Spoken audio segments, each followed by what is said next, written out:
ಅಯ್ಯೋ ದೇವ್ರೆ, ಯಾಕೆ ಟೆನ್ಷನ್ ಕೊಡ್ತಿದ್ಯಾ? ಅವನಿಗೆ ಹೇಳ್ದೆ ಹೋಗ್ಬಿಡು ಅಂತ. ನನ್ನ ಮಾತು ಕೇಳಲೇ ಇಲ್ಲ. ಅವನಿರೋದೇನಾದ್ರೂ ಗೊತ್ತಾದ್ರೆ ಏನಾಗುತ್ತೋ ಅಂತ ನೆನ್ಸ್ಕೊಂಡ್ರೆ ಭಯ ಆಗ್ತಿದೆ.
ಸಿನಣ್ಣ, ಓಹೋ ಮಹೇಶ, ಏನಪ್ಪ ಇಷ್ಟು ದೂರ ಬಂದ್ಬಿಟ್ಟೆ?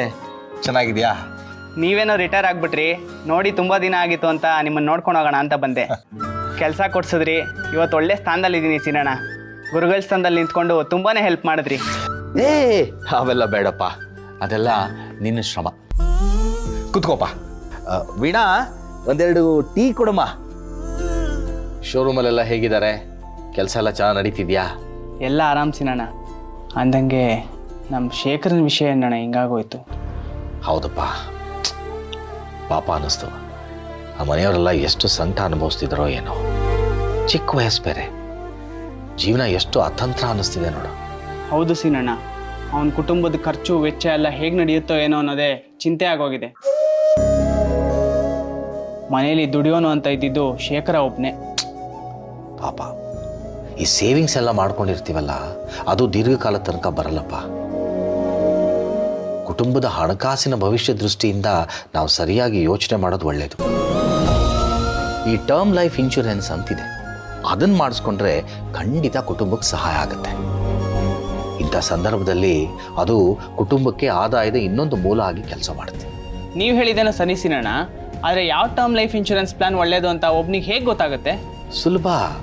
PolicyBazaar.com ಹೋದ್ರೆ ಅಲ್ಲಿ ಪಾಲಿಸಿಗಳನ್ನೆಲ್ಲ ಚೆಕ್ ಮಾಡ್ಬೋದು.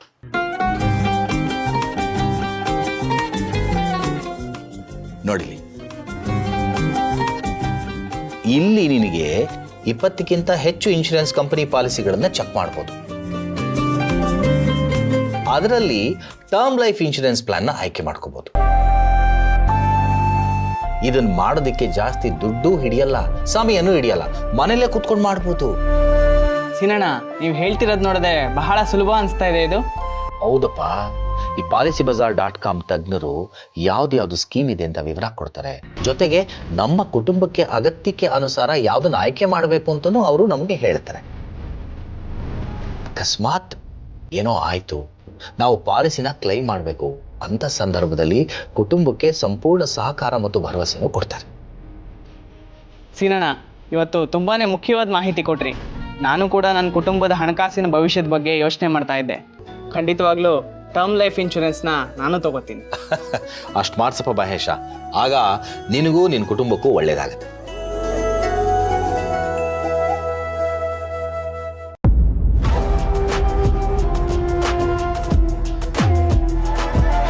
ಚಿನ್ನುಮರಿ, ಹಾ ರೀ, ಬನ್ನಿ ಇಲ್ಲಿ.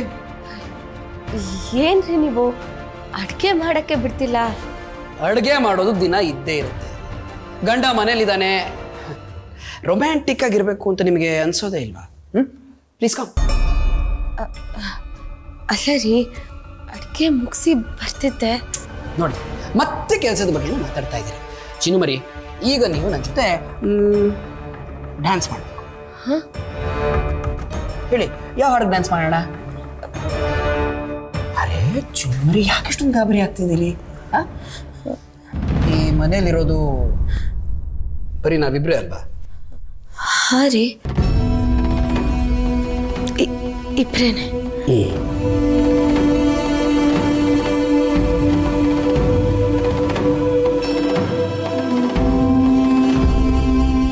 ಇಬ್ಬರೇ ಇರೋದು ಅಂದ್ಮೇಲೆ ಮೂರನೇ ವ್ಯಕ್ತಿಗೆ ಇಲ್ಲಿ ಪ್ರವೇಶ ಇಲ್ಲ ಅಲ್ವಾ ಚಿನ್ನುಮರಿ? ಹೌದು, ಇಲ್ಲ.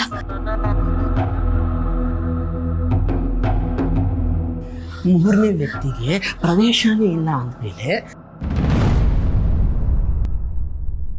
ಇವನು ಯಾರು?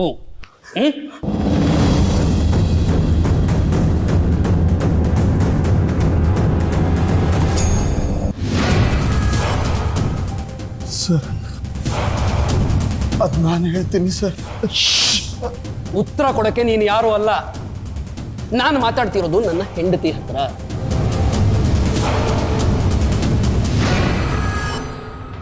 ಹೇಳಿ, ಯಾರಿವನು? ಯಾಕೆಲ್ಲಿ ಬಚ್ಚಿಟ್ಕೊಂಡಿದ್ದಾನೆ? ಇವನು ಇಲ್ಲಿದ್ದ ಅಂತ ತಾನೇ ನೀವು ನನ್ನ ಜೊತೆ ಮಾತಾಡೋಕೆ ಮುಜುಗರ ಮಾಡ್ಕೊಂಡಿದ್ದು. ನಾನು ಮುತ್ತು ಕೊಡೋಕೆ ಬಂದಾಗ ಬೇಡ ಅಂದಿದ್ದು. ಹೇಳಿ.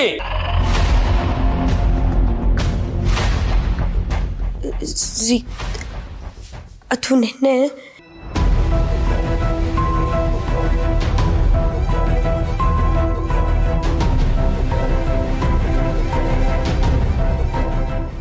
ಏನು ದಿಲೀಪ, ನೀನೇನಿಲ್ಲಿ?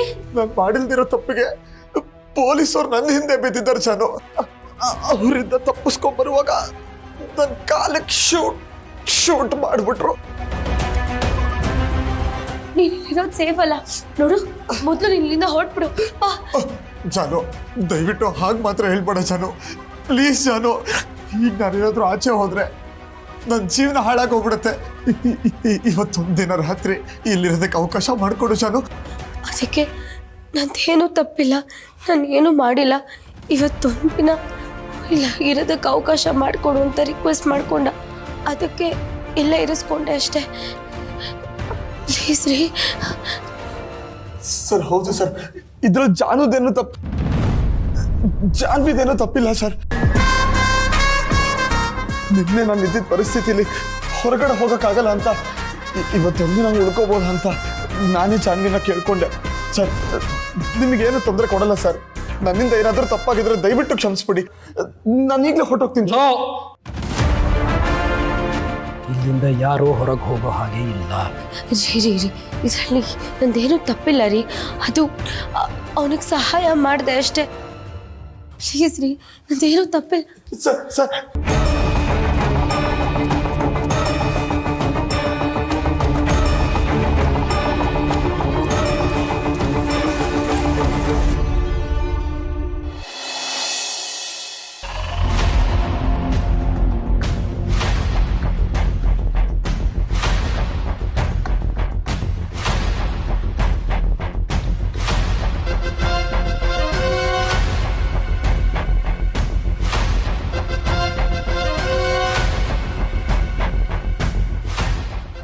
ಜಯಂತ, ನಿನ್ನ ಹೆಂಡತಿ ಮಾತಾಡ್ತಿರೋದು, ಆ ವ್ಯಕ್ತಿ ಮಾತಾಡ್ತಿರೋದು ನೋಡಿದ್ರೆ ಇವರು ಪರ್ಫೆಕ್ಟಾಗಿ ಮಾತಾಡ್ತಾ ಇದ್ದಾರೆ. ಒಂದೇ ಥರ ಮಾತಾಡ್ತಾ ಇದ್ದಾರೆ. ಅಂದರೆ ಮುಂಚೆನೇ ಪ್ಲ್ಯಾನ್ ಮಾಡ್ಕೊಂಡಿದ್ದಾರೆ ಕಣೋ. ನಿನಗೆ ಮೋಸ ಮಾಡಬೇಕು ಅಂತಲೇ ಪ್ಲ್ಯಾನ್ ಮಾಡ್ಕೊಂಡಿದ್ದಾರೆ. No no no no no no ಚಿನ್ನುಮರಿ ಹಾಗೆಲ್ಲ ಮಾಡೋದಿಲ್ಲ. ಚಿನ್ನುಮರಿಗೆ ನನ್ನ ಕಂಡ್ರೆ ಇಷ್ಟ. ನೋ, ನಿಜವಾಗ್ಲೂ ನಿನ್ನ ಕಂಡ್ರೆ ಇಷ್ಟ ಆಯ್ತಿದ್ರೆ ನೆನ್ನೆ ನಿಜ ಹೇಳ್ಬೋದಾಗಿತ್ತಲ್ಲ.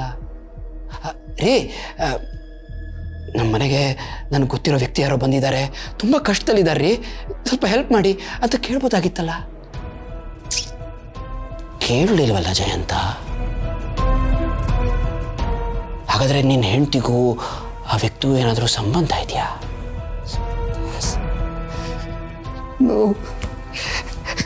ಇಲ್ಲ ಇಲ್ಲ, ನನ್ನ ಚಿನ್ನಮರಿ ನನಗೆ ಮೋಸ ಮಾಡಲ್ಲ. ನನಗೆ ಅವ್ರ ಮೇಲೆ ನಂಬಿಕೆ ಇದೆ.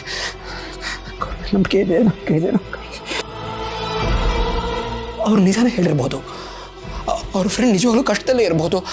ಅವ್ರನ್ನ ಕಾಪಾಡೋಕ್ಕೋಸ್ಕರನೇ ಹೀಗೆ ಮಾಡಿರ್ಬೋದು. ಆದರೆ ನಿಮ್ಗೆ ನಿಜವಾಗ್ಲೂ ಹೇಗೆ ಗೊತ್ತಾಗತ್ತೆ? ಹೆಂಗೆ ಕಂಡುಹಿಡಿದೀಯಾ? ಹಾಂ,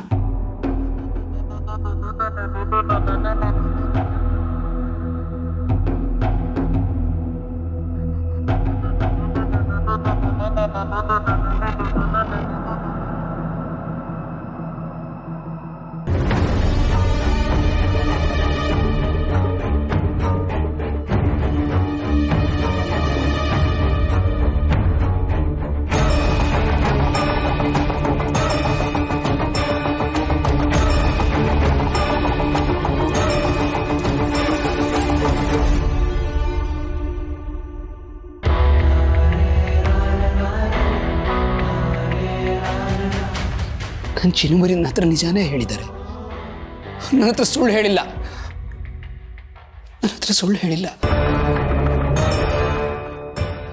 ಏನ್ ಮಾಡೋದು ಇವಾಗ? ಏನ್ ಮಾಡಲಿ?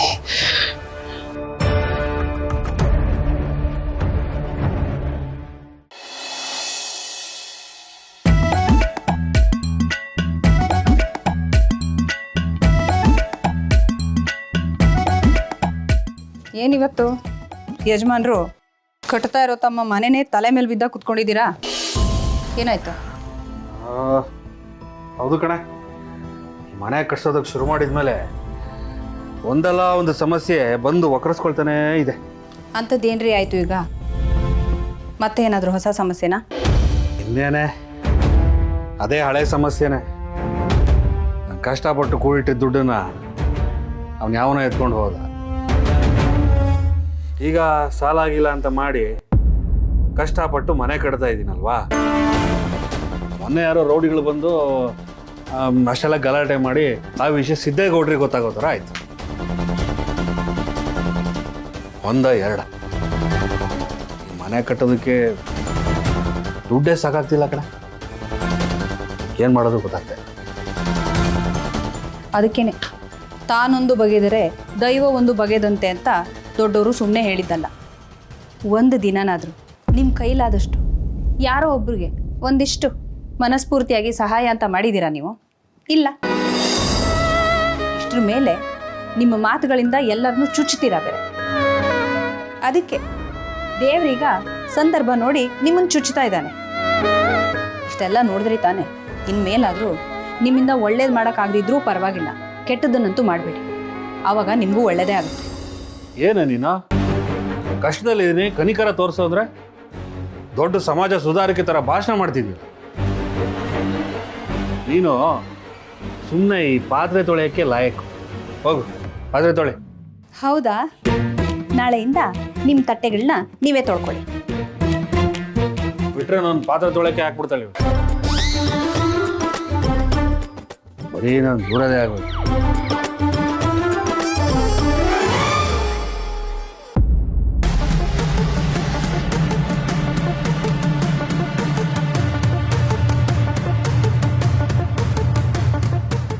ರೀ ಇದ್ರಲ್ಲಿ ನಂದೇನೂ ತಪ್ಪಿಲ್ಲ ರೀ. ನಾನು ಹೇಳಿದ್ದೆಲ್ಲ ನಿಜ. ಪ್ಲೀಸ್ ಚಿನ್ನಮರಿ, ನನಗೆ ನಿಮ್ಮ ಮೇಲೆ ನಂಬಿಕೆ ಇದೆ. ಯಾರೋ ಮೂರನೇ ವ್ಯಕ್ತಿ ಏನೋ ಹೇಳ್ದ ಅಂತ ನಿಮ್ಮ ಮೇಲೆ ನಂಬಿಕೆ ಕಳ್ಕೊಳ್ಳುವಂಥ ವ್ಯಕ್ತಿ ನಾನಲ್ಲ. ಆದರೂ ಇಷ್ಟೆಲ್ಲ ನಡೆದು ಹೋಗಿದೆ. ನಿಮ್ಮನ್ನು ಒಂದು ಪ್ರಶ್ನೆ ಕೇಳಬೇಕು ಅಂತ ನನಗೆ ಅನ್ನಿಸ್ತಾ ಇದೆ. ನಿಮಗೆ ಯಾಕೆ ನನ್ನ ಹತ್ರ ವಿಷಯ ಹೇಳ್ಕೋಬೇಕು ಅಂತಲೇ ಅನ್ನಿಸ್ಲಿಲ್ಲ? That's fine. ನನಗೆ ಹೇಳಲಿಲ್ಲ, ಓಕೆ. ಪೊಲೀಸ್ನವ್ರು ಬಂದಿದ್ರಲ್ಲ, ಅವ್ರ ಹತ್ರ ಏನಾದರೂ ವಿಷಯ ಹೇಳಬೇಕಾಗಿತ್ತು ತಾನೆ.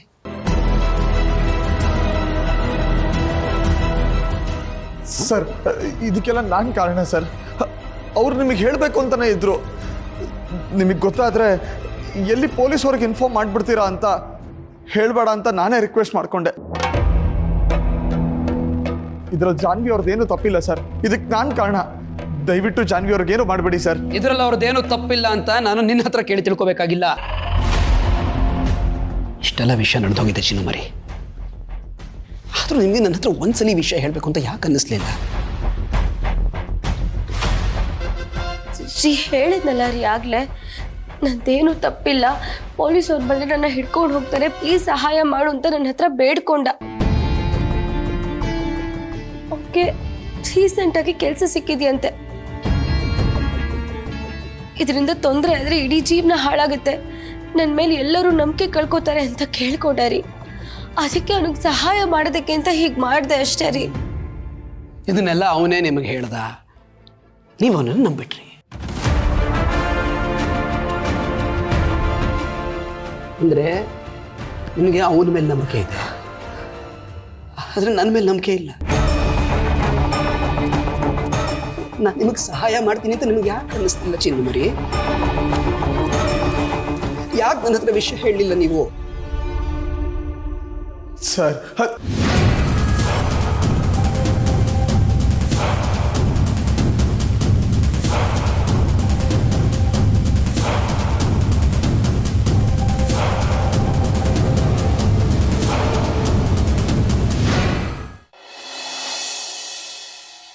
ಲಲಿತಾ, ಆದಷ್ಟು ಬೇಗ ವಿಶ್ವನ ಕರ್ಕೊಂಡೋಗಿ ದೇವಸ್ಥಾನದಲ್ಲಿ ಹರಕೆ ತೀರಿಸ್ಬಿಟ್ಟು ಬರೋದು ಒಳ್ಳೇದು ಅಂತ ಅನ್ನಿಸ್ತಾ ಇದೆ. ಯಾಕ್ರಿ ಹಾಗೆ ಕೇಳ್ತಾ ಇದ್ದೀರಾ?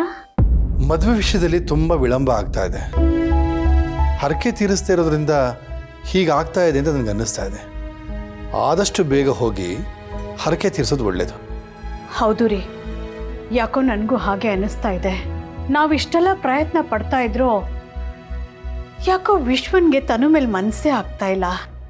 ಎಲ್ಲ ಅವನು ಹಾಗೆ ಉಳ್ಕೊಂಡ್ಬಿಡ್ತಾನೆ ಅಂತ ಭಯ ಆಗ್ತಿದೆ ನನಗೆ. ಹಾಂ, ಈಗಿನ ಕಾಲದ ಹುಡುಗರ ಬಗ್ಗೆ ನಿನಗೆ ಗೊತ್ತಲ್ಲ ಅಂತ. ಸಾಧನೆ ಮಾಡಿ ಮದುವೆ ಆಗ್ತೀನಿ ಅಂತ ಅನ್ಕೋತಾರೆ. ಆದರೆ ಇವರು ಸಾಧನೆ ಮಾಡೋಷ್ಟೊಳಗೆ ಮದುವೆ ವಯಸ್ಸೇ ಮುಗ್ದೋಗಿರುತ್ತೆ. ಆಮೇಲೆ ಹೇಗೆ ಮದುವೆ ಆಗೋಕ್ಕೆ ಸಾಧ್ಯ ಅಂತ ಯಾಕಿದೆಲ್ಲ ಇವ್ರಿಗೆ ಅರ್ಥ ಆಗೋಲ್ಲ. ಆದರೂ ಕಾಲ ಬದಲಾದಂಗೆ ಎಲ್ಲರೂ ಬದಲಾಗ್ತಾರಲ್ವಾ? ಕಾಲ ಬದಲಾಯಿತು ಅಂತ ಮನುಷ್ಯ ಬದಲಾಗಬಾರ್ದು. ಎಷ್ಟೇ ಆದರೂ ನಮ್ಮ ಆಚಾರ ವಿಚಾರಗಳನ್ನ ನಾವು ಪಾಲಿಸಲೇಬೇಕು.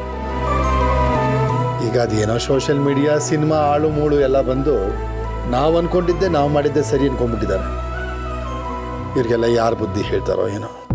ಆದರೆ ನಮ್ಮ ಮಗ ಹಾಗಲ್ಲ ಬಿಡಿ. ಇವತ್ತಿನವರೆಗೂ ನಮ್ಮ ವಿಷಯದಲ್ಲಿ ಅವನು ಹಾಗೆ ನಡ್ಕೊಂಡಿಲ್ಲ. ತಂದೆ ತಾಯಿ ಮೇಲೆ ಅವನಿಗೆ ತುಂಬ ಗೌರವ ಇದೆ. ಅದು ನಿಮ್ಮ ವಿಷಯದಲ್ಲಂತೂ ಅವನಿಗೆ ತುಂಬ ಭಯ ಭಕ್ತಿ ಇದೆ. ನಿಜ, ಎಲ್ಲ ವಿಚಾರದಲ್ಲೂ ಹೀಗೆ ಮಾಡ್ತಾನೆ ಅಂತ ನಾನು ಹೇಳ್ತಾ ಇಲ್ಲ.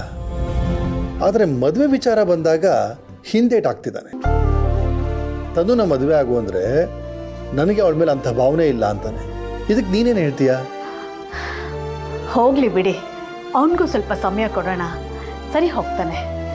ಹೇಗೂ ತನಗೂ ಅವನ ಮೇಲೆ ಮನಸ್ಸಿರೋದ್ರಿಂದ ಅವಳು ಹೇಗಾದರೂ ಅವನ್ನ ತನ್ನ ಕಡೆ ಸೆಳ್ಕೋತಾಳೆ ಅನ್ನೋ ನಂಬಿಕೆ ನನಗಿದೆ. ನನಗೂ ಅದೇ ಭರವಸೆ. ತನು ವಿಶ್ವನ್ನ ಬಹಳ ಚೆನ್ನಾಗಿ ಅರ್ಥ ಮಾಡ್ಕೊಂಡಿದ್ದಾಳೆ. ಅವರು ಕಿತ್ತಾಡ್ತಾ ಇದ್ದಾರೆ ಅಂತ ಅನ್ಸಿದ್ರು ಅದರಲ್ಲಿ ಎಷ್ಟು ಪ್ರೀತಿ ಇದೆ ಅಂತ ಗೊತ್ತಾಗುತ್ತೆ. ಅವರಿಬ್ಬರು ಜೀವನ ಪರ್ಯಂತ ಒಟ್ಟಿಗೆ ಇರಬೇಕು ಅನ್ನೋದು ನನ್ನ ಆಸೆ. ಆದಷ್ಟು ಬೇಗ ಅವರಿಬ್ಬರಿಗೆ ಮದುವೆ ಆಗಿಬಿಟ್ರೆ ಸಾಕು. ಪ್ರೀತಿ ಇದ್ದ ಕಡೆ ತಾನೇ ಕಿತ್ತಾಡೋಕ್ಕಾಗೋದು. ಯೋಚನೆ ಮಾಡಬೇಡಿ, ಖಂಡಿತ ನಿಮ್ಮ ಆಸೆ ನೆರವೇರುತ್ತೆ. ನೀವು ಹೇಳ್ದಾಗೆ ಆದಷ್ಟು ಬೇಗ ಹೋಗಿ ಹರಕೆನ ತೀರಿಸ್ಕೊಂಬಂದ್ಬಿಡೋಣ. ಹೌದು ಲಲಿತಾ, ನೀನು ಹೇಳ್ತಾ ಇರೋ ಸರಿಯಾಗಿದೆ. ನಾವು ಮೊದಲು ಹೋಗಿ ಹರಕೆ ತೀರಿಸ್ಬಿಟ್ಟು ಬಂದುಬಿಡೋಣ. ಅದಕ್ಕೆ ಏನೆಲ್ಲ ವ್ಯವಸ್ಥೆ ಬೇಕೋ ಮಾಡ್ತೀನಿ. ಅಲ್ಲಿಂದ ಬರ್ತಿದ್ದ ಹಾಗೆ ಶಾಸ್ತ್ರಿಗಳನ್ನ ಕರೆಸಿ ಒಂದು ಒಳ್ಳೆ ಮುಹೂರ್ತ ನೋಡೋಣ. ಆದಷ್ಟು ಬೇಗ ಮದುವೆ ಕೆಲಸ ಶುರು ಮಾಡೋಣ. ಆಮೇಲೆ ಎಲ್ಲ ಒಳ್ಳೇದಾಗುತ್ತೆ. ಒಟ್ಟಿನಲ್ಲಿ ನಿಮ್ಮ ಮಗನ ಮದುವೆ ಮಾಡೋವರೆಗೂ ನಿಮಗೆ ಸಮಾಧಾನ ಇಲ್ಲ ಅಲ್ವಾ? ಹೌದು ಅಂತ. ನಮ್ಮ ವಂಶಕ್ಕೆ ಅವನೊಬ್ಬನೇ ಇರೋದು. ಅವನ ಮದುವೆ ಅಂದರೆ ನಮಗಷ್ಟೇ ಅಲ್ಲ, ಇಡೀ 10 ಹಳ್ಳಿಗೆ ಸಂಭ್ರಮ. ಹಾಂ, ಸರಿ ರೀ, ಎಲ್ಲ ನೀವು ಅನ್ಕೊಂಡಂಗೆ ಆಗಲಿ.